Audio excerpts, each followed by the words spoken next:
The Secret Garden by Frances Hodgson Burnett. Chapter 13. I am Colin. Mary took the picture back to the house when she went to her supper, and she showed it to Martha. "Eh," said Martha with great pride, "I never knew our Dickon was as clever as that. That there's a picture of a missel thrush on her nest, as large as life, and twice as natural." Then Mary knew Dickon had meant the picture to be a message. He had meant that she might be sure he would keep her secret. Her garden was her nest, and she was like a missel thrush. Oh, how she did like that queer, common boy! She hoped he would come back the very next day, and she fell asleep looking forward to the morning. But you never know what the weather will do in Yorkshire, particularly in the springtime. She was awakened in the night by the sound of rain beating with heavy drops against her window. It was pouring down in torrents, and the wind was wuthering round the corners and in the chimneys of the huge old house.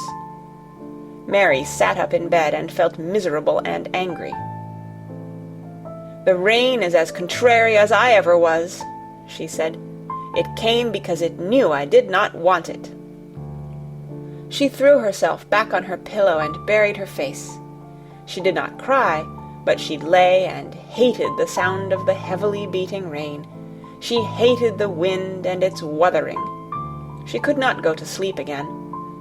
The mournful sound kept her awake because she felt mournful herself. If she had felt happy, it would probably have lulled her to sleep. How it wuthered, and how the big raindrops poured down and beat against the pane. "It sounds just like a person lost on the moor and wandering on and on crying," she said. She had been lying awake, turning from side to side for about an hour, when suddenly something made her sit up in bed and turn her head toward the door, listening. She listened and she listened. "It isn't the wind now," she said in a loud whisper. "That isn't the wind. It is different. It is that crying I heard before." The door of her room was ajar, and the sound came down the corridor, a far-off, faint sound of fretful crying. She listened for a few minutes, and each minute she became more and more sure. She felt as if she must find out what it was. It seemed even stranger than the secret garden and the buried key. Perhaps the fact that she was in a rebellious mood made her bold. She put her foot out of bed and stood on the floor. "I am going to find out what it is," she said. "Everybody is in bed, and I don't care about Mrs. Medlock. I don't care." There was a candle by her bedside, and she took it up and went softly out of the room. The corridor looked very long and dark, but she was too excited to mind that. She thought she remembered the corners she must turn to find the short corridor with the door covered with tapestry, the one Mrs. Medlock had come through the day she lost herself. The sound had come up that passage. So she went on with her dim light, almost feeling her way, her heart beating so loud that she fancied she could hear it. The far-off, faint crying went on and led her. Sometimes it stopped for a moment or so, and then began again. Was this the right corner to turn? She stopped and thought. Yes, it was. Down this passage, and then to the left, and then up 2 broad steps, and then to the right again.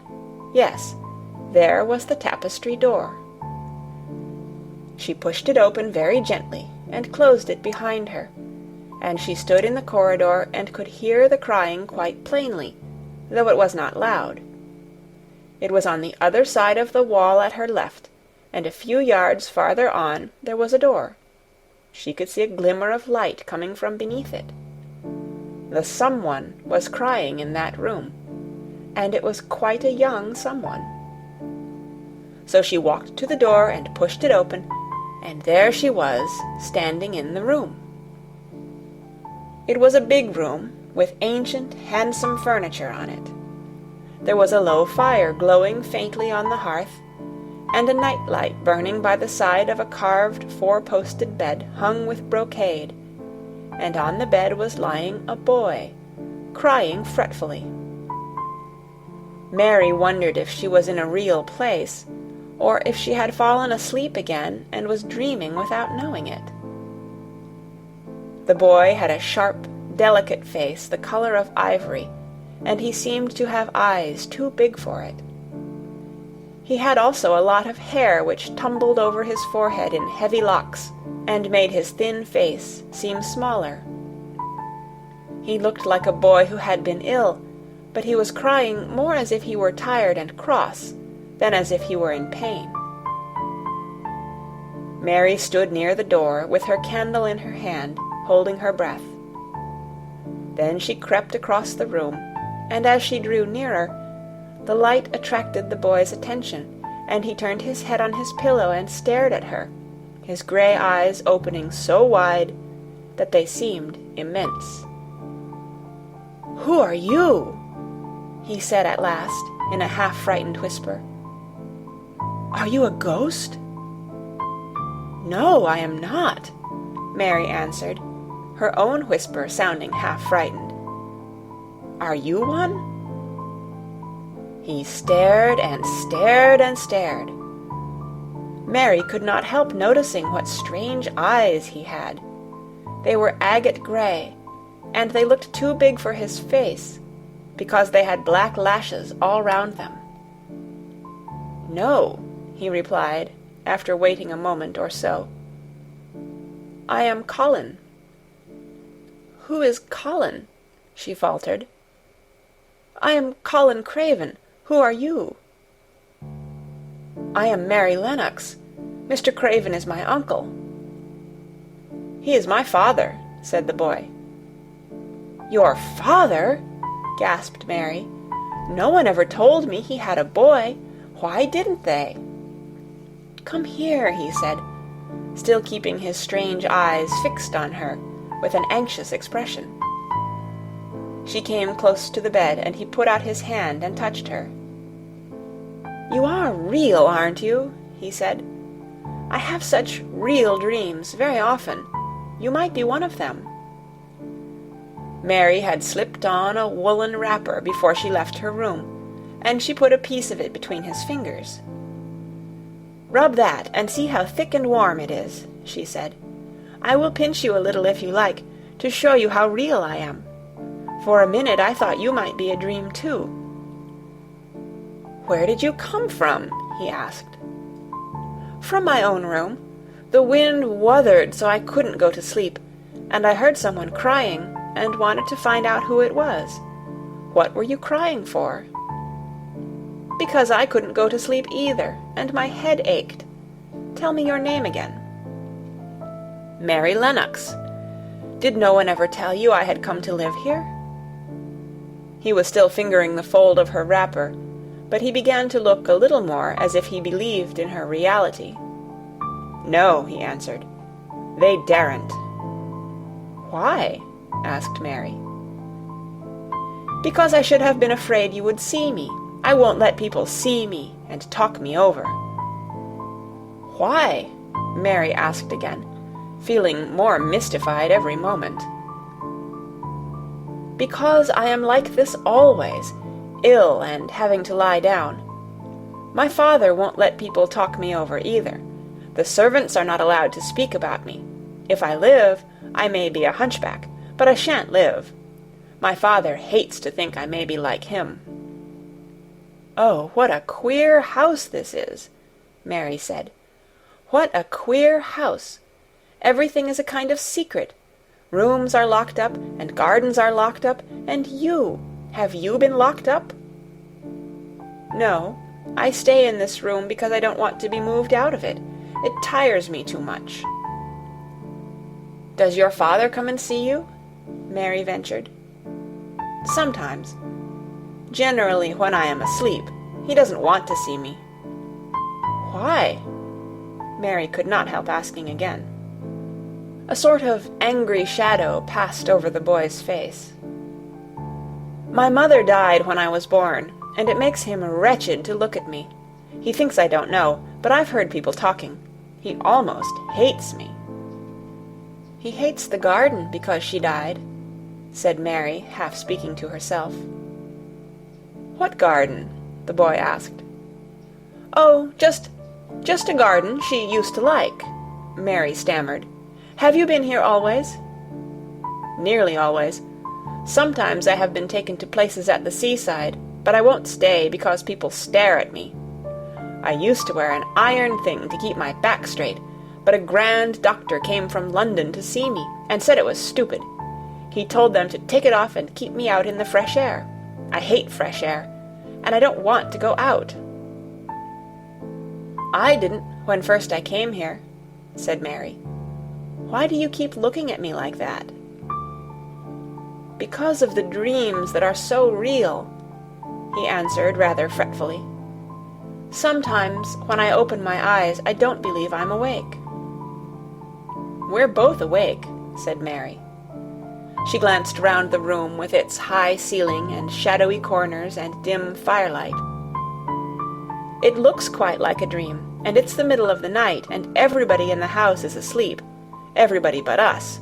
We are wide awake." "I don't want it to be a dream," the boy said restlessly. Mary thought of something all at once. "If you don't like people to see you," she began, "do you want me to go away?" He still held the fold of her wrapper, and he gave it a little pull. "No," he said, "I should be sure you were a dream if you went. If you are real, sit down on that big footstool and talk. I want to hear about you." Mary put down her candle on the table near the bed, and sat down on the cushioned stool. She did not want to go away at all. She wanted to stay in the mysterious, hidden-away room, and talk to the mysterious boy. "What do you want me to tell you?" she said. He wanted to know how long she had been at Misselthwaite. He wanted to know which corridor her room was on. He wanted to know what she had been doing, if she disliked the moor as he disliked it, where she had lived before she came to Yorkshire. She answered all these questions and many more, and he lay back on his pillow and listened. He made her tell him a great deal about India and about her voyage across the ocean. She found out that because he had been an invalid, he had not learned things as other children had. One of his nurses had taught him to read when he was quite little, and he was always reading and looking at pictures in splendid books. Though his father rarely saw him when he was awake, he was given all sorts of wonderful things to amuse himself with. He never seemed to have been amused, however. He could have anything he asked for, and was never made to do anything he did not like to do. "Everyone is obliged to do what pleases me," he said indifferently. "It makes me ill to be angry. No one believes I shall live to grow up." He said it as if he was so accustomed to the idea that it had ceased to matter to him at all. He seemed to like the sound of Mary's voice. As she went on talking, he listened in a drowsy, interested way. Once or twice she wondered if he were not gradually falling into a doze. But at last he asked a question which opened up a new subject. "How old are you?" he asked. "I am 10, answered Mary, forgetting herself for the moment. "And so are you." "How do you know that?" he demanded in a surprised voice. "Because when you were born the garden door was locked and the key was buried, and it has been locked for 10 years. Colin half sat up, turning toward her, leaning on his elbows. "What garden door was locked? Who did it? Where was the key buried?" he exclaimed, as if he were suddenly very much interested. It was the garden Mr. Craven hates," said Mary nervously. "He locked the door. No one knew where he buried the key." "What sort of a garden is it?" Colin persisted eagerly. No one has been allowed to go into it for 10 years, was Mary's careful answer. But it was too late to be careful. He was too much like herself. He, too, had had nothing to think about, and the idea of a hidden garden attracted him as it had attracted her. He asked question after question. Where was it? Had she never looked for the door? Had she never asked the gardeners?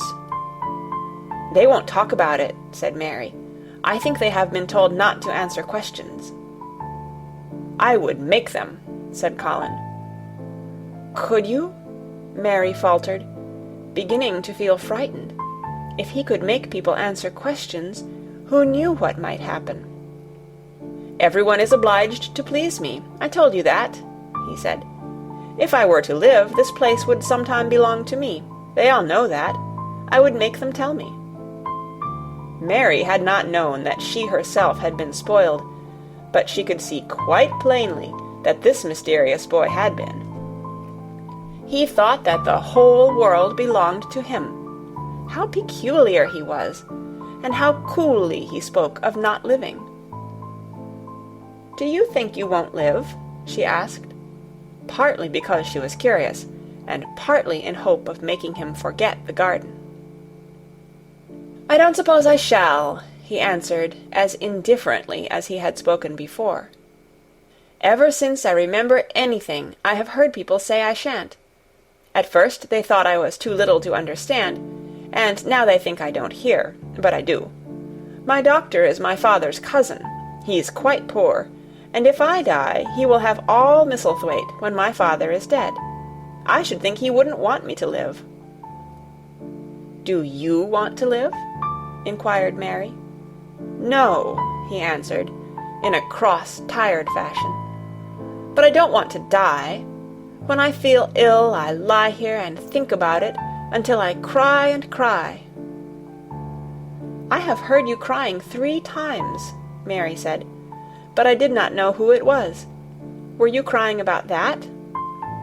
She did so want him to forget the garden. "I dare say," he answered. "Let us talk about something else. Talk about that garden. Don't you want to see it?" "Yes," answered Mary, in quite a low voice. "I do," he went on persistently. "I don't think I ever really wanted to see anything before, but I want to see that garden. I want the key dug up. I want the door unlocked. I would let them take me there in my chair. That would be getting fresh air. I am going to make them open the door."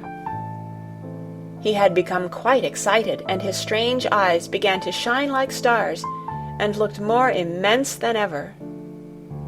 "They have to please me," he said. "I will make them take me there, and I will let you go too." Mary's hands clutched each other. Everything would be spoiled, everything. Dickon would never come back. She would never again feel like a mistle thrush with a safe hidden nest. "Oh, don't do that!" she cried out. He stared as if he thought she had gone crazy. "Why?" he exclaimed. "You said you wanted to see it." "I do," she answered, almost with a sob in her throat. "But if you make them open the door and take you in like that, it will never be a secret again." He leaned still farther forward. "A secret?" he said. "What do you mean? Tell me." Mary's words almost tumbled over one another.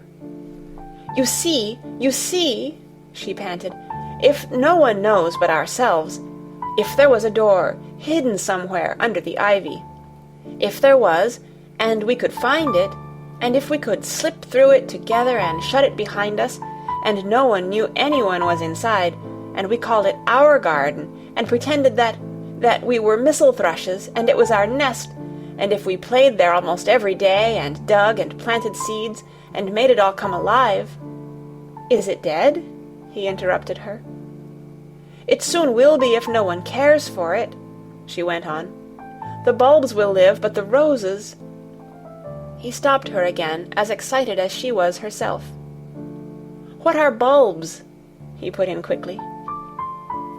They are daffodils and lilies and snowdrops. They are working in the earth now, pushing up pale green points, because the spring is coming." "Is the spring coming?" he said. "What is it like? You don't see it in rooms, if you are ill." "It is the sun shining on the rain, and the rain falling on the sunshine, and things pushing up and working under the earth," said Mary. "If the garden was a secret, and we could get into it, we could watch the things grow bigger every day, and see how many roses are alive. Don't you see? Oh, don't you see how much nicer it would be if it was a secret?" He dropped back on his pillow and lay there with an odd expression on his face. "I never had a secret," he said, "except that one about not living to grow up. They don't know I know that, so it is a sort of secret, but I like this kind better."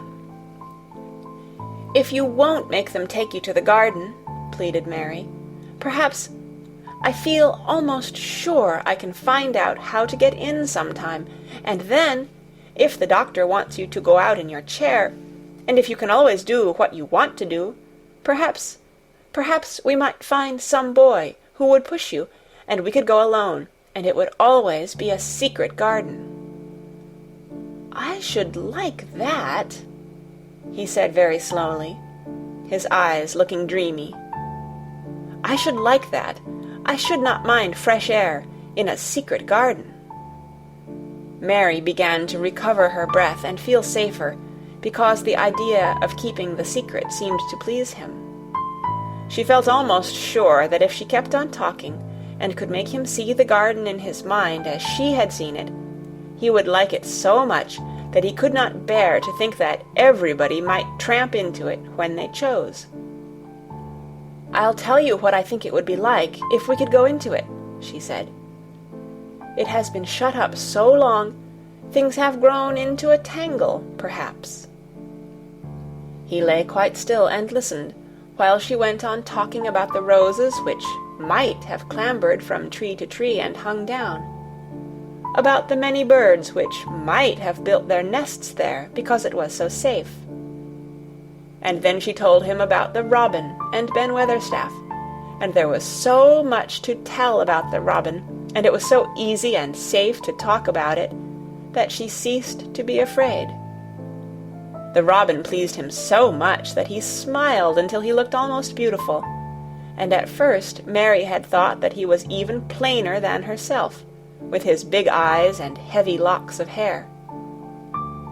"I did not know birds could be like that," he said. "But if you stay in a room, you never see things. What a lot of things you know! I feel as if you had been inside that garden." She did not know what to say, so she did not say anything. He evidently did not expect an answer, and the next moment he gave her a surprise. "I am going to let you look at something," he said. "Do you see that rose-colored silk curtain hanging on the wall over the mantelpiece?" Mary had not noticed it before, but she looked up and saw it. It was a curtain of soft silk, hanging over what seemed to be some picture. "Yes," she answered. "There is a cord hanging from it," said Colin. "Go and pull it." Mary got up, much mystified, and found the cord. When she pulled it, the silk curtain ran back on rings, and when it ran back, it uncovered a picture. It was the picture of a girl with a laughing face. She had bright hair tied up with a blue ribbon, and her gay, lovely eyes were exactly like Colin's unhappy ones, agate gray, and looking twice as big as they really were because of the black lashes all round them. "She is my mother," said Colin complainingly. "I don't see why she died. Sometimes I hate her for doing it." "How queer," said Mary. "If she had lived, I believe I should not have been ill always," he grumbled. "I dare say I should have lived too, and my father would not have hated to look at me. I dare say I should have had a strong back. Draw the curtain again." Mary did as she was told, and returned to her footstool. "She is much prettier than you," she said, But her eyes are just like yours. At least they are the same shape and color. Why is the curtain drawn over her?" He moved uncomfortably. "I made them do it," he said. "Sometimes I don't like to see her looking at me. She smiles too much when I am ill and miserable. Besides, she is mine, and I don't want everyone to see her." There were a few moments of silence, and then Mary spoke. "What would Mrs. Medlock do if she found out that I had been here?" she inquired. "She would do as I told her to do," he answered, "and I should tell her that I wanted you to come here and talk to me every day. I am glad you came." "So am I," said Mary. "I will come as often as I can, but—" She hesitated. "I shall have to look every day for the garden door." "Yes, you must," said Colin, "and you can tell me about it afterward." He lay thinking a few minutes, as he had done before, and then he spoke again. "I think you shall be a secret too," he said. "I will not tell them until they find out. I can always send the nurse out of the room and say that I want to be by myself. Do you know Martha?" "Yes, I know her very well," said Mary. "She waits on me." He nodded his head toward the outer corridor. "She is the one who is asleep in the other room. The nurse went away yesterday to stay all night with her sister, and she always makes Martha attend to me when she wants to go out. Martha shall tell you when to come here." Then Mary understood Martha's troubled look when she had asked questions about the crying. "Martha knew about you all the time?" she said. "Yes, she often attends to me. The nurse likes to get away from me, and then Martha comes." "I have been here a long time," said Mary. "Shall I go away now? Your eyes look sleepy." "I wish I could go to sleep before you leave me," he said, rather shyly. "Shut your eyes," said Mary, drawing her footstool closer, "and I will do what my ayah used to do in India. I will pat your hand and stroke it, and sing something quite low." "I should like that, perhaps," he said drowsily. Somehow she was sorry for him, and did not want him to lie awake, so she leaned against the bed and began to stroke and pat his hand, and sing a very low little chanting song in Hindustani. "That is nice," he said, more drowsily still, and she went on chanting and stroking, but when she looked at him again, his black lashes were lying close against his cheeks, for his eyes were shut, and he was fast asleep.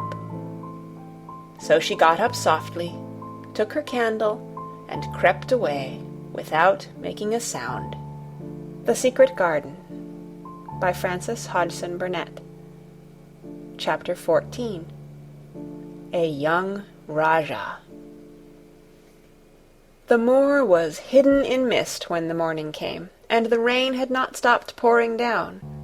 There could be no going out of doors. Martha was so busy that Mary had no opportunity of talking to her, but in the afternoon she asked her to come and sit with her in the nursery. She came bringing the stocking she was always knitting when she was doing nothing else. "What's the matter with thee?" she asked as soon as they sat down. "Thou looks as if thou'd something to say." I have found out what the crying was," said Mary. Martha let her knitting drop on her knee and gazed at her with startled eyes. "Thou hasn't!" she exclaimed.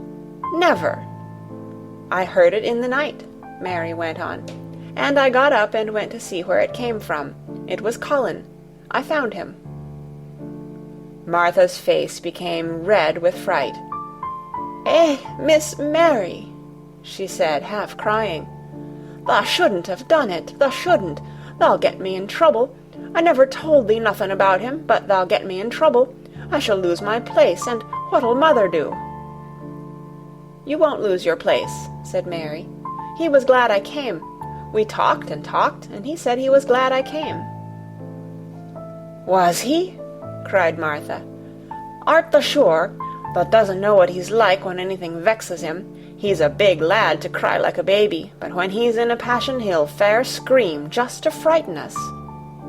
He knows us daren't call our souls our own." "He wasn't vexed," said Mary. "I asked him if I should go away, and he made me stay. He asked me questions, and I sat on a big footstool, and talked to him about India, and about the robin and gardens. He wouldn't let me go. He let me see his mother's picture. Before I left him, I sang him to sleep." Martha fairly gasped with amazement. "I can scarcely believe thee," she protested. "It's as if tha'd walked straight into a lion's den. If he'd been like he is most times, he'd have throwed himself into one of his tantrums and roused the house. He won't let strangers look at him." "He let me look at him. I looked at him all the time, and he looked at me. We stared," said Mary. "I don't know what to do," cried agitated Martha. "If Mrs. Medlock finds out, she'll think I broke orders and told thee, and I shall be packed back to mother." "He is not going to tell Mrs. Medlock anything about it yet. It's to be a sort of secret just at first," said Mary firmly. "And he says everybody is obliged to do as he pleases." "Aye, that's true enough, the bad lad," sighed Martha, wiping her forehead with her apron. "He says Mrs. Medlock must, and he wants me to come and talk to him every day, and you are to tell me when he wants me." "Me?" said Martha. "I shall lose my place. I shall, for sure." "You can't if you are doing what he wants you to do, and everybody is ordered to obey him," Mary argued. "Does thou mean to say," cried Martha with wide-open eyes, "that he was nice to thee?" "I think he almost liked me," Mary answered. "Then thou must have bewitched him," decided Martha, drawing a long breath. "Do you mean magic?" inquired Mary. "I've heard about magic in India, but I can't make it. I just went into his room, and I was so surprised to see him I stood and stared. And then he turned round and stared at me, and he thought I was a ghost or a dream, and I thought perhaps he was. And it was so queer being there alone together in the middle of the night and not knowing about each other. And we began to ask each other questions. And when I asked him if I must go away, he said I must not." "The world's comin' to an end," gasped Martha. "What is the matter with him?" asked Mary. "Nobody knows for sure and certain," said Martha. "Mr. Craven went off his head like when he was born. The doctors thought he'd have to be put in asylum. It was because Mrs. Craven died, like I told you. He wouldn't set eyes on the baby. He just raved and said it'd be another hunchback like him, and it'd better die." "Is Colin a hunchback?" Mary asked. "He didn't look like one." "He isn't yet," said Martha, "but he began all wrong. Mother said that there was enough trouble and raging in the house to set any child wrong. They was afraid his back was weak, and they've always been taking care of it, keeping him lying down and not letting him walk. Once they made him wear a brace, but he fretted so he was downright ill. Then a big doctor came to see him and made them take it off. He talked to the other doctor quite rough, in a polite way. He said there'd been too much medicine and too much letting him have his own way." "I think he's a very spoiled boy," said Mary. "He's the worst young nowt as ever was," said Martha. "I won't say as he hasn't been ill a good bit. He's had coughs and colds that's nearly killed him 2 or 3 times. Once he had rheumatic fever, and once he had typhoid. Mrs. Medlock did get a fright then. He'd been out of his head, and she was talking to the nurse, thinking he didn't know nothing, and she said, 'He'll die this time sure enough, and best thing for him and for everybody.' And she looked at him, and there he was with his big eyes open, staring at her as sensible as she was herself. She didn't know what happened, but he just stared at her and says, 'You give me some water and stop talking.'" "Do you think he will die?" asked Mary. "Mother says there's no reason why any child should live that gets no fresh air and doesn't do nothing but lie on his back and read picture books and take medicine. He's weak, and hates the trouble of being taken out of doors, and he gets cold so easy he says it makes him ill." Mary sat and looked at the fire. "I wonder," she said slowly, "if it would not do him good to go out into a garden and watch things growing. It did me good."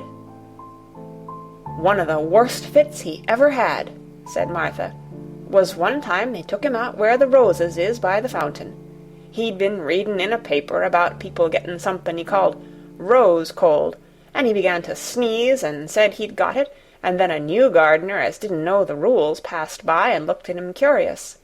He threw himself into a passion and said he'd looked at him because he was going to be a hunchback. He cried himself into a fever and was ill all night." "If he ever gets angry at me, I'll never go and see him again," said Mary. "He'll have thee if he wants thee," said Martha. "Thou may as well know that at the start." Very soon afterward a bell rang, and she rolled up her knitting. "I dare say the nurse wants me to stay with him a bit," she said. "I hope he's in a good temper." She was out of the room about 10 minutes, and then she came back with a puzzled expression. "Well, thou has bewitched him," she said. "He's up on his sofa with his picture books. He's told the nurse to stay away until 6 o'clock. I'm to wait in the next room. The minute she was gone, he called me to him and says, 'I want Mary Lennox to come and talk to me, and remember you're not to tell anyone. You better go as quick as you can.'" Mary was quite willing to go quickly.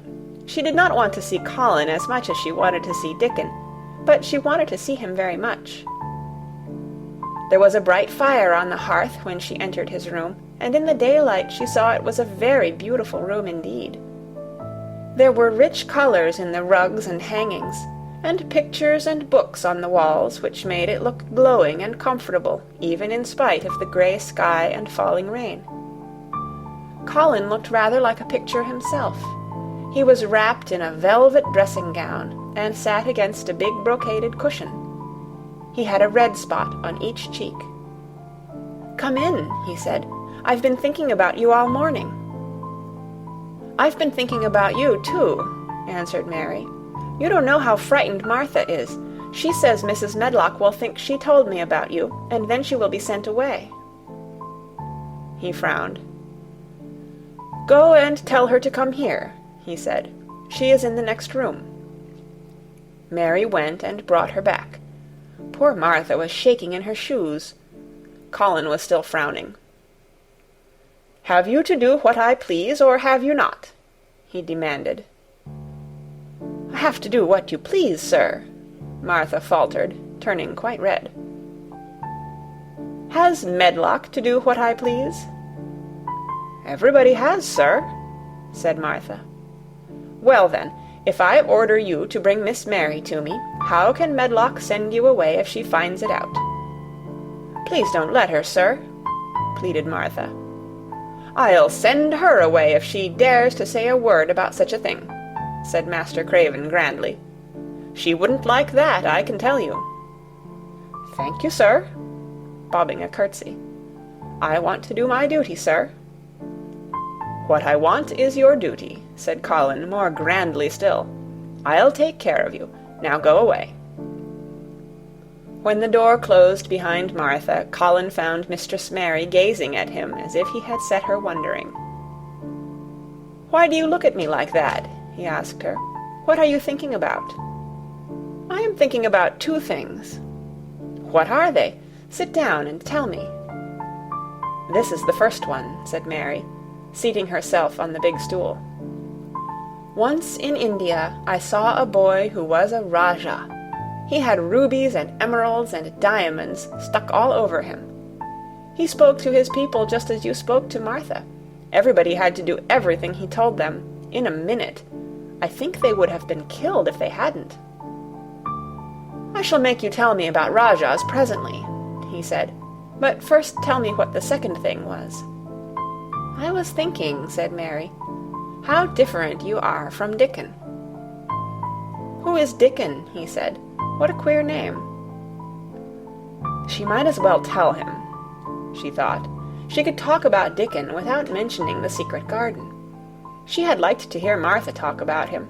Besides, she longed to talk about him. It would seem to bring him nearer. "He is Martha's brother. He is 12 years old," she explained. "He is not like anyone else in the world. He can charm foxes and squirrels and birds just as the natives in India charm snakes. He plays a very soft tune on a pipe, and they come and listen." There were some big books on a table at his side, and he dragged one suddenly toward him. "There is a picture of a snake charmer in this," he exclaimed. "Come and look at it." The book was a beautiful one with superb colored illustrations, and he turned to one of them. "Can he do that?" he asked eagerly.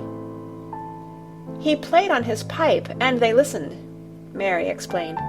"But he doesn't call it magic. He says it's because he lives on the moor so much, and he knows their ways. He says he feels sometimes as if he was a bird or a rabbit himself, he likes them so. I think he asked the robin questions. It seemed as if they talked to each other in soft chirps." Colin lay back on his cushion, and his eyes grew larger and larger, and the spots on his cheeks burned. "Tell me some more about him," he said. "He knows all about eggs and nests," Mary went on, "and he knows where foxes and badgers and otters live. He keeps them secret so that other boys won't find their holes and frighten them. He knows about everything that grows or lives on the moor." "Does he like the moor?" said Colin. "How can he when it's such a great, bare, dreary place?" "It's the most beautiful place," protested Mary. "Thousands of lovely things grow on it, and there are thousands of little creatures all busy building nests and making holes and burrows, and chippering or singing or squeaking to each other. They are so busy and having such fun under the earth or in the trees or heather. It's their world." "How do you know all that?" said Colin, turning on his elbow to look at her. "I have never been there once, really," said Mary, suddenly remembering. "I only drove over it in the dark. I thought it was hideous. Martha told me about it first, and then Dickon. When Dickon talks about it, you feel as if you saw things and heard them, and as if you were standing in the heather with the sun shining, and the gorse smelling like honey, and all full of bees and butterflies." "You never see anything if you are ill," said Colin restlessly. He looked like a person listening to a new sound in the distance and wondering what it was. "You can't if you stay in a room," said Mary. "I couldn't go on the moor," he said in a resentful tone. Mary was silent for a minute, and then she said something bold. "You might, sometime." He moved as if he were startled. "Go on the moor? How could I? I am going to die." "How do you know?" said Mary unsympathetically. She didn't like the way he had of talking about dying. She did not feel very sympathetic. She felt rather as if he almost boasted about it. "Oh, I've heard it ever since I remember," he answered crossly. "They are always whispering about it and thinking I don't notice. They wish I would, too." Mistress Mary felt quite contrary. She pinched her lips together. "If they wished I would," she said, "I wouldn't. Who wishes you would?" "The servants, and of course Dr. Craven, because he would get Misselthwaite and be rich instead of poor. He daren't say so, but he always looks cheerful when I am worse. When I had typhoid fever, his face got quite fat. I think my father wishes it too." "I don't believe he does," said Mary quite obstinately. That made Colin turn and look at her again. "Don't you?" he said. And then he lay back on his cushion and was still, as if he were thinking. And there was quite a long silence. Perhaps they were both of them thinking strange things children do not usually think. "I like the grand doctor from London because he made them take the iron thing off," said Mary at last. "Did he say you were going to die?" "No."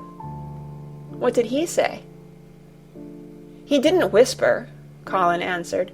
"Perhaps he knew I hated whispering. I heard him say one thing quite aloud. He said, 'The lad might live if he would make up his mind to it. Put him in the humour.' It sounded as if he was in a temper." "I'll tell you who would put you in the humour, perhaps," said Mary, reflecting. She felt as if she would like this thing to be settled one way or the other.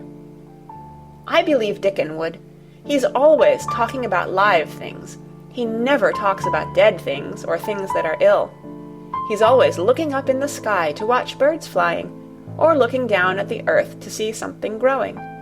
He has such round blue eyes, and they are so wide open with looking about. And he laughs such a big laugh with his wide mouth, and his cheeks are as red as cherries." She pulled her stool nearer to the sofa, and her expression quite changed at the remembrance of the wide curving mouth and wide open eyes. "See here," she said, "don't let us talk about dying. I don't like it. Let us talk about living. Let us talk and talk about Dickon, and then we will look at your pictures." It was the best thing she could have said. To talk about Dickon meant to talk about the moor, and about the cottage and the 14 people who lived in it on 16 shillings a week, and the children who got fat on the moor grass like the wild ponies, and about Dickon's mother, and the skipping rope, and the moor with the sun on it, and about pale green points sticking up out of the black sod. And it was all so alive that Mary talked more than she had ever talked before, and Colin both talked and listened as he had never done either before. And they both began to laugh over nothings, as children will when they are happy together. And they laughed so that in the end they were making as much noise as if they had been two ordinary, healthy, natural 10-year-old creatures, instead of a hard little unloving girl and a sickly boy who believed that he was going to die. They enjoyed themselves so much that they forgot the pictures and they forgot about the time. They had been laughing quite loudly over Ben Weatherstaff and his robin, and Colin was actually sitting up as if he had forgotten about his weak back, when he suddenly remembered something. "Do you know, there is one thing we have never once thought of," he said. "We are cousins." It seemed so queer that they had talked so much and never remembered this simple thing that they laughed more than ever, because they had got into the humour to laugh at anything. And in the midst of the fun the door opened, and in walked Dr. Craven and Mrs. Medlock. Dr. Craven started in actual alarm, and Mrs. Medlock almost fell back because he had accidentally bumped against her. "Good Lord!" exclaimed poor Mrs. Medlock, with her eyes almost starting out of her head. "Good Lord!" "What is this?" said Dr. Craven, coming forward. "What does it mean?" Then Mary was reminded of the boy Rajah again. Colin answered as if neither the doctor's alarm nor Mrs. Medlock's terror were of the slightest consequence. He was as little disturbed or frightened as if an elderly cat and dog had walked into the room. "This is my cousin, Mary Lennox," he said. "I asked her to come and talk to me. I like her. She must come and talk to me whenever I send for her." Dr. Craven turned reproachfully to Mrs. Medlock. "Oh, sir," she panted, "I don't know how it's happened. There's not a servant on the place that dare to talk. They all have their orders." "Nobody told her anything," said Colin. "She heard me crying and found me herself. I am glad she came. Don't be silly, Medlock." Mary saw that Dr. Craven did not look pleased, but it was quite plain that he dare not oppose his patient. He sat down by Colin and felt his pulse. "I am afraid there has been too much excitement. Excitement is not good for you, my boy," he said. "I should be excited if she kept away," answered Colin, his eyes beginning to look dangerously sparkling. "I am better. She makes me better. The nurse must bring up her tea with mine. We will have tea together." Mrs. Medlock and Dr. Craven looked at each other in a troubled way, but there was evidently nothing to be done. "He does look rather better, sir," ventured Mrs. Medlock. "But," thinking the matter over, "he looked better this morning before she came into the room." "She came into the room last night. She stayed with me a long time. She sang a Hindustani song to me, and it made me go to sleep," said Colin. "I was better when I wakened up. I wanted my breakfast. I want my tea now. Tell Nurse, Medlock." Dr. Craven did not stay very long. He talked to the nurse for a few minutes when she came into the room, and said a few words of warning to Colin. He must not talk too much. He must not forget that he was ill. He must not forget that he was very easily tired. Mary thought that there seemed to be a number of uncomfortable things he was not to forget. Colin looked fretful, and kept his strange, black-lashed eyes fixed on Dr. Craven's face. "I want to forget it," he said at last. "She makes me forget it. That is why I want her." Dr. Craven did not look happy when he left the room. He gave a puzzled glance at the little girl sitting on the large stool. She had become a stiff, silent child again as soon as he entered, and he could not see what the attraction was. The boy actually did look brighter, however, and he sighed rather heavily as he went down the corridor. "They are always wanting me to eat things when I don't want to," said Colin, as the nurse brought in the tea and put it on the table by the sofa. "Now, if you'll eat, I will. Those muffins look so nice and hot. Tell me about Rajahs." The Secret Garden by Frances Hodgson Burnett. Chapter 15. Nest Building.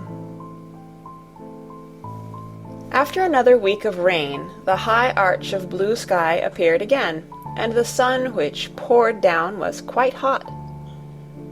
Though there had been no chance to see either the secret garden or Dickon, Mistress Mary had enjoyed herself very much. The week had not seemed long.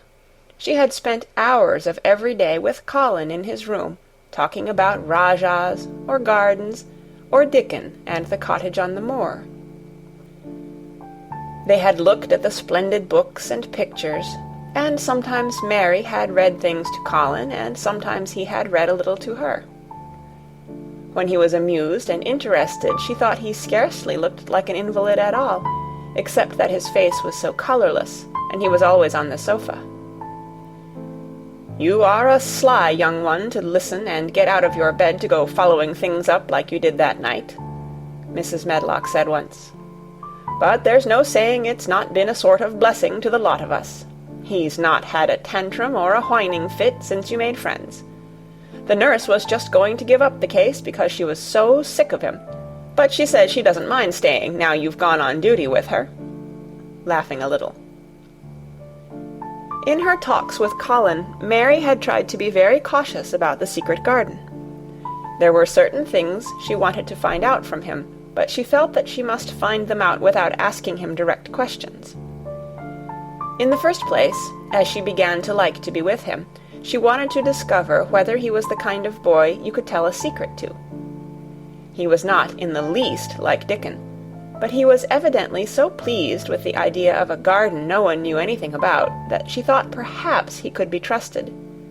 But she had not known him long enough to be sure. The second thing she wanted to find out was this: if he could be trusted, if he really could, wouldn't it be possible to take him to the garden without having anyone find it out? The Grand Doctor had said that he must have fresh air, and Colin had said that he would not mind fresh air in a secret garden. Perhaps if he had a great deal of fresh air, and knew Dickon and the robin, and saw things growing, he might not think so much about dying. Mary had seen herself in the glass sometimes lately when she had realized that she looked quite a different creature from the child she had seen when she arrived from India. This child looked nicer. Even Martha had seen a change in her. "The air from the moor has done thee good already," she had said. "Thou'rt not nigh so yeller, and thou'rt not nigh so scrawny. Even the hair doesn't slamp down on the head so flat. It's got some life in it, so as it sticks out a bit." "It's like me," said Mary. "It's growing stronger and fatter. I'm sure there's more of it." "It looks it for sure," said Martha, ruffling it up a little round her face. "Thou'rt not half so ugly when it's that way, and there's a bit o' red in the cheeks." If gardens and fresh air had been good for her, perhaps they would be good for Colin. But then, if he hated people to look at him, perhaps he would not like to see Dickon. "Why does it make you angry when you are looked at?" she inquired one day. "I always hated it," he answered, "even when I was very little. Then when they took me to the seaside, and I used to lie in my carriage, everybody used to stare, and ladies would stop and talk to my nurse, and then they would begin to whisper, and I knew then they were saying I shouldn't live to grow up. Then sometimes the ladies would pat my cheeks and say, 'Poor child.' Once, when a lady did that, I screamed out loud and bit her hand. She was so frightened she ran away." "She thought you had gone mad like a dog," said Mary, not at all admiringly. "I don't care what she thought," said Colin, frowning. "I wonder why you didn't scream and bite me when I came into your room," said Mary. Then she began to smile slowly. "I thought you were a ghost or a dream," he said. "You can't bite a ghost or a dream, and if you scream, they don't care." "Would you hate it if a boy looked at you?" Mary asked uncertainly. He lay back on his cushion and paused thoughtfully. "There's one boy," he said quite slowly, as if he were thinking over every word. "There's one boy I believe I shouldn't mind. It's that boy who knows where the foxes live, Dickon." "I'm sure you wouldn't mind him," said Mary. "The birds don't, and other animals," he said, still thinking it over. "Perhaps that's why I shouldn't. He's a sort of animal charmer, and I am a boy animal." Then he laughed, and she laughed too. In fact, it ended in their both laughing a great deal, and finding the idea of a boy animal hiding in his hole very funny indeed. What Mary felt afterward was that she need not fear about Dickon. On that first morning when the sky was blue again, Mary wakened very early. The sun was pouring in slanting rays through the blinds, and there was something so joyous in the sight of it that she jumped out of bed and ran to the window. She drew up the blinds and opened the window itself, and a great waft of fresh, scented air blew in upon her. The moor was blue, and the whole world looked as if something magic had happened to it. There were tender little fluting sounds here and there and everywhere, as if scores of birds were beginning to tune up for a concert. Mary put her hand out of the window and held it in the sun. "It's warm, warm," she said. "It will make the green points push up and up and up, and it will make the bulbs and roots work and struggle with all their might under the earth." She kneeled down and leaned out of the window as far as she could, breathing big breaths and sniffing the air, until she laughed because she remembered what Dickon's mother had said about the end of his nose quivering like a rabbit's. "It must be very early," she said. "The little clouds are all pink, and I've never seen the sky look like this. No one is up. I don't even hear the stable boys." A sudden thought made her scramble to her feet. "I can't wait. I am going to see the garden." She had learned to dress herself by this time, and she put on her clothes in 5 minutes. She knew a small side door which she could unbolt herself, and she flew downstairs in her stocking feet and put on her shoes in the hall. She unchained and unbolted and unlocked, and when the door was open she sprang across the step with one bound, and there she was, standing on the grass, which seemed to have turned green, and with the sun pouring down on her, and warm, sweet wafts about her, and the fluting and twittering and singing coming from every bush and tree. She clasped her hands for pure joy, and looked up in the sky, and it was so blue and pink and pearly and white and flooded with springtime light that she felt as if she must flute and sing aloud herself. and knew that thrushes and robins and skylarks could not possibly help it. She ran around the shrubs and paths towards the secret garden. "It is all different already," she said. "The grass is greener, and things are sticking up everywhere, and things are uncurling, and green buds of leaves are showing. This afternoon I am sure Dickon will come." The long, warm rain had done strange things to the herbaceous beds which bordered the walk by the lower wall. There were things sprouting and pushing out from the roots of clumps of plants, and there were actually here and there glimpses of royal purple and yellow unfurling among the stems of crocuses.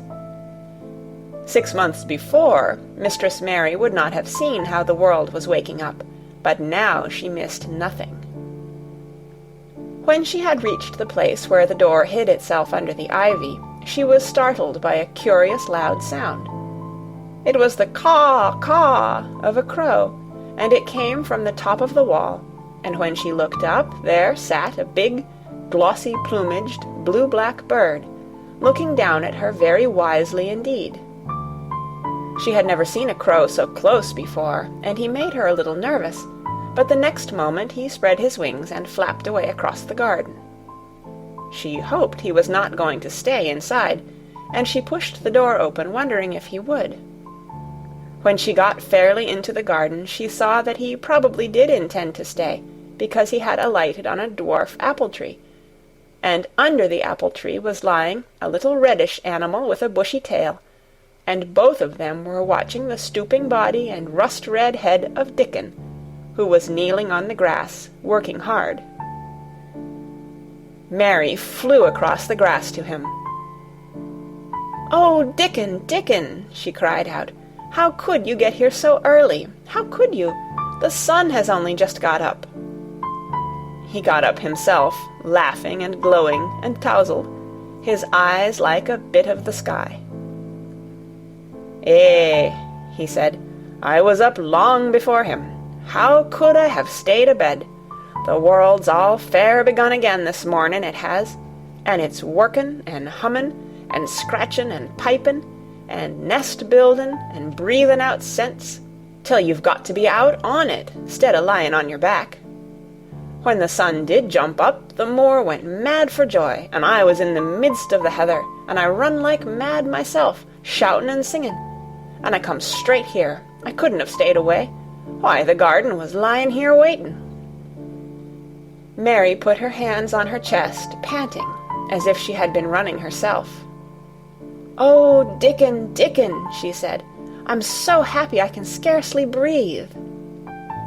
Seeing him talking to a stranger, the little bushy-tailed animal rose from its place under the tree and came to him, and the rook, cawing once, flew down from its branch and settled quietly on his shoulder. "This is the little fox-cub," he said, rubbing the little reddish animal's head. "It's named Captain. And this here's Soot. Soot, he flew across the moor with me, and Captain, he run same as if the hounds had been after him. They both felt same as I did." Neither of the creatures looked as if he were the least afraid of Mary. When Dickon began to walk about, Soot stayed on his shoulder, and Captain trotted quietly close to his side. "See here," said Dickon. "See how these has pushed up, and these, and look at these here." He threw himself upon his knees, and Mary went down beside him. They had come upon a whole clump of crocuses, burst into purple and orange and gold. Mary bent her face down and kissed them. "You never kiss a person in that way," she said when she lifted her head. "Flowers are so different." He looked puzzled, but smiled. He said, "I've kissed Mother many a time that way, when I come in from the moor after a day's roamin', and she stood there at the door in the sun, looking so glad and comfortable." They ran from one part of the garden to another, and found so many wonders that they were obliged to remind themselves that they must whisper or speak low. He showed her swelling leaf buds on rose branches which had seemed dead. He showed her 10,000 new green points pushing through the mold. They put their eager young noses close to the earth and sniffed its warmed springtime breathing. They dug and pulled and laughed low with rapture until Mistress Mary's hair was as tumbled as Dickon's, and her cheeks were almost as poppy red as his. There was every joy on earth in the secret garden that morning, and in the midst of them came a delight more delightful than all, because it was more wonderful. Swiftly something flew across the wall and darted through the trees to a close-grown corner, a little flare of red-breasted bird with something hanging from its beak. Dickon stood quite still and put his hand on Mary almost as if they had suddenly found themselves laughing in church. "We munnot stir," he whispered in broad Yorkshire. "We munnot scarce breathe. I knowed he was mate-huntin' when I seed him last. It's Ben Weatherstaff's robin. He's buildin' his nest. He'll stay here, if us don't fright him." They settled down softly upon the grass and sat there without moving. "Us mustn't seem as if us was watchin' him too close," said Dickon. "He'd be out with us for good if he got the notion us was interferin' now. He'll be a good bit different till all this is over. He's settin' up housekeepin'. He'll be shyer and readier to take things ill. He's got no time for visitin' and gossipin'.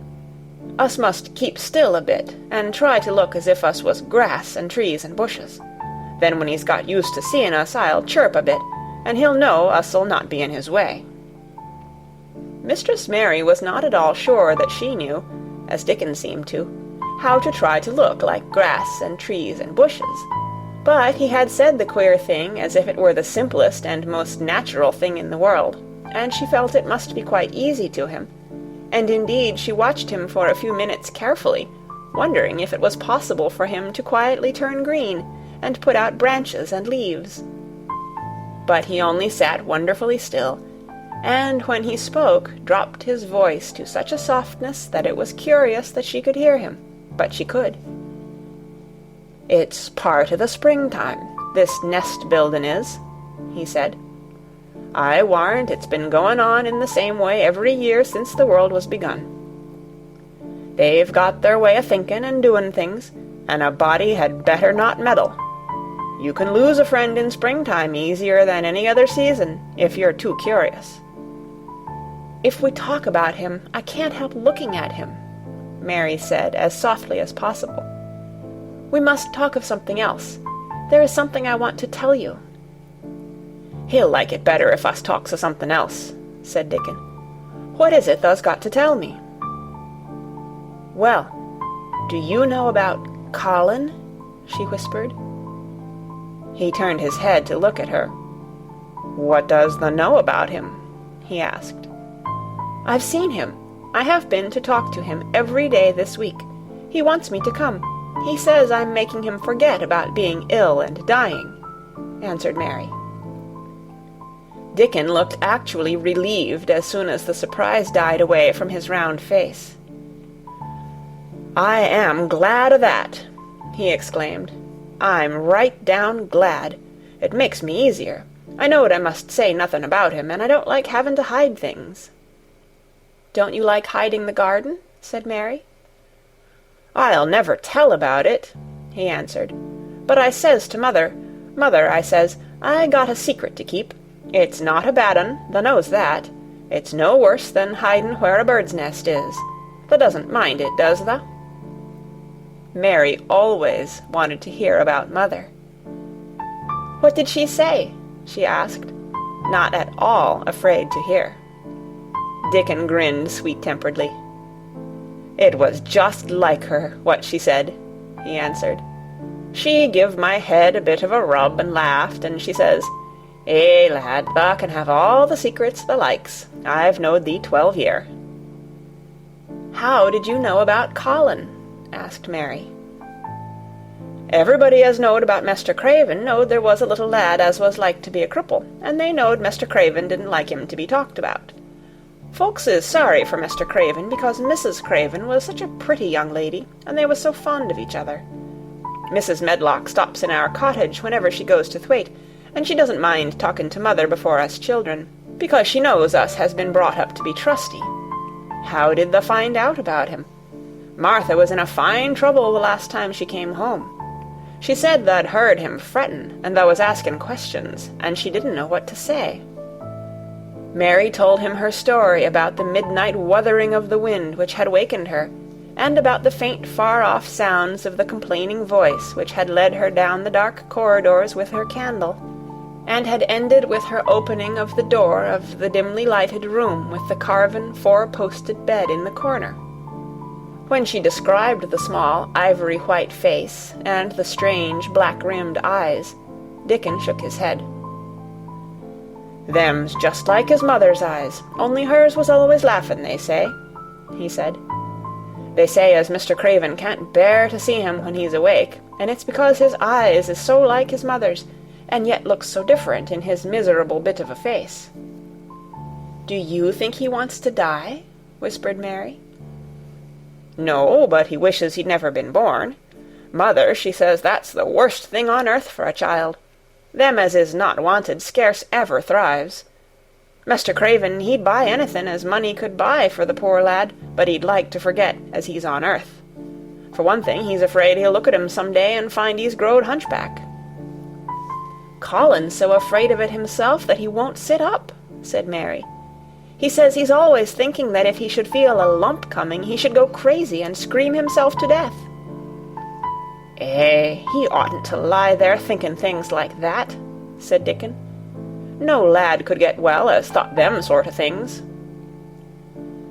The fox was lying on the grass close by him, looking up to ask for a pat now and then, and Dickon bent down and rubbed his neck softly, and thought a few minutes in silence.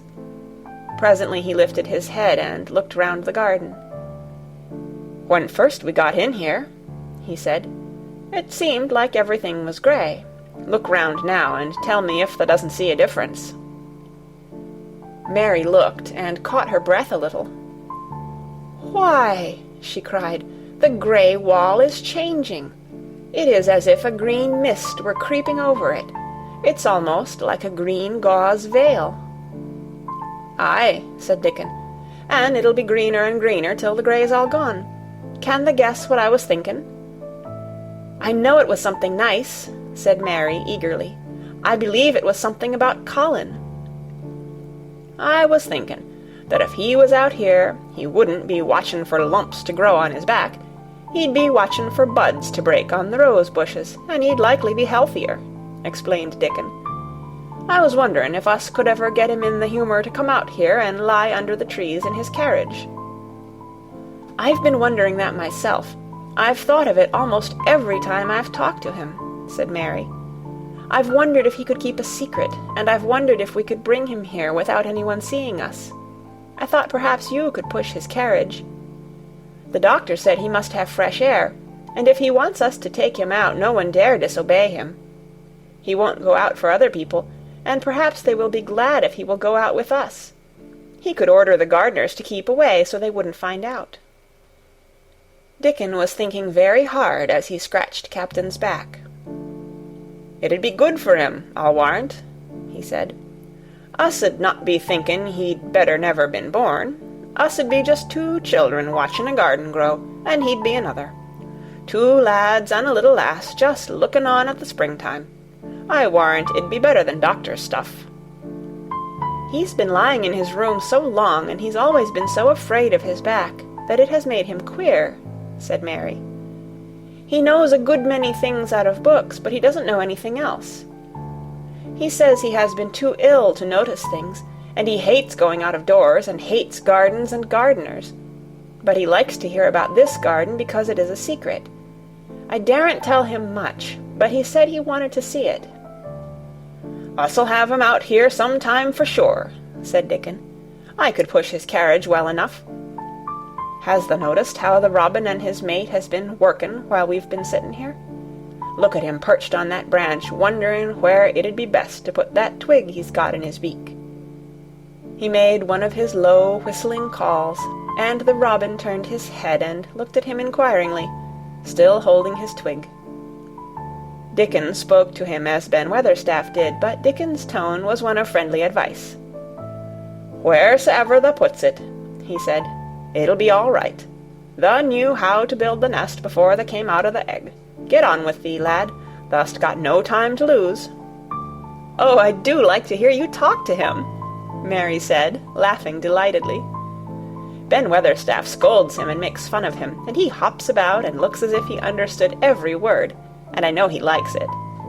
Ben Weatherstaff says he is so conceited he would rather have stones thrown at him than not be noticed. Dickon laughed too and went on talking. "Thou knows us won't trouble thee," he said to the robin. "Us is near being wild things ourselves. Us is nest-building too, bless thee. Look out thou doesn't tell on us." And though the robin did not answer, because his beak was occupied, Mary knew that when he flew away with his twig to his own corner of the garden, the darkness of his dew-bright eye meant that he would not tell their secret for the world.